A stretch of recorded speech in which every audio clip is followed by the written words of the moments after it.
but she's worthy of both. Thank you, Victor Buono. Thank you. Betty, as we said at the beginning of the show, you're probably the most imitated woman in show business history. My impersonation of Bette Davis has kept me working for at least 15 years. That's the voice of Barbara Heller of television and nightclub fame. I know it is.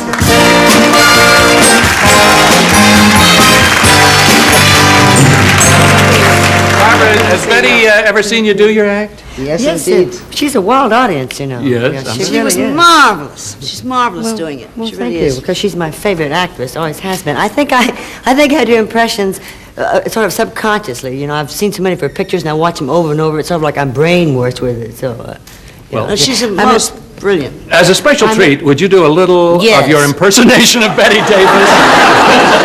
You thought I'd never ask. I just happen to be prepared. Oh, good. Oh, another cigarette, Paul. Give me that cigarette.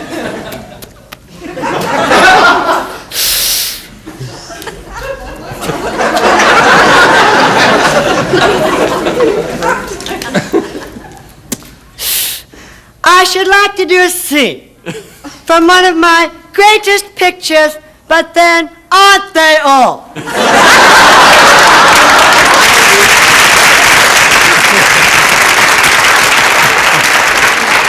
Oh, dear. My goodness. There are those, Betty, who say no one could ask for a better or more loyal friend. When every door in Hollywood was closed to me, Bette Davis befriended me. The voice of an actor friend of yours, Mr. J. Robinson.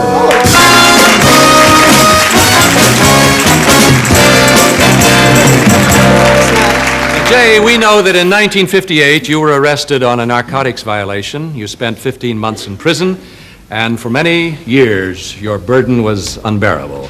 How did Betty try to ease that burden? Well, she never stopped encouraging me, writing me letters of encouragement, and very recently she helped me get a role in my first feature film in 13 years, a film called Bunny O'Hare.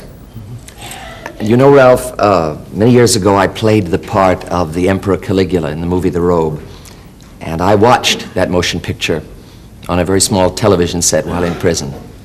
I understand Betty made some statements to Dwight Chapin of the Los Angeles Times, and he put them in a letter form and sent them to you.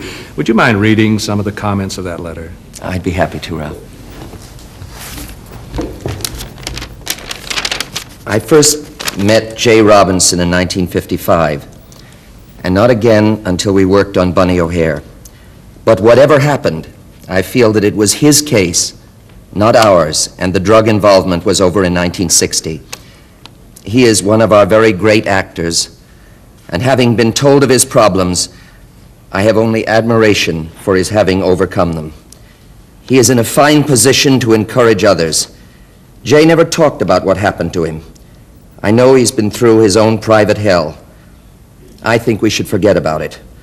I believe his life experiences have enhanced his talent, and I believe that given the opportunity, he can go on to much greater things.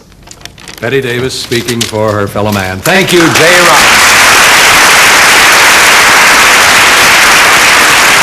We have a gold crown bracelet for you with memories of your life depicted upon it, especially created by Marshall Jewelers of Fifth Avenue, New York City. So beautiful. Bette Davis, that eternal spotlight that keeps shining on you, knows a very important truth.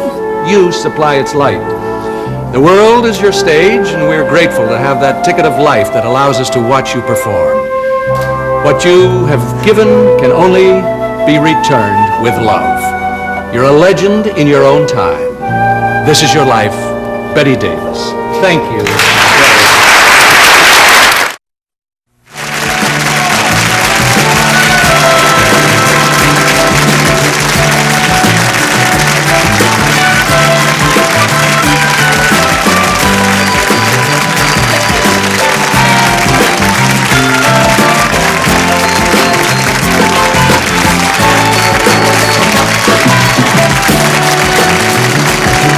I'm Bob Warren.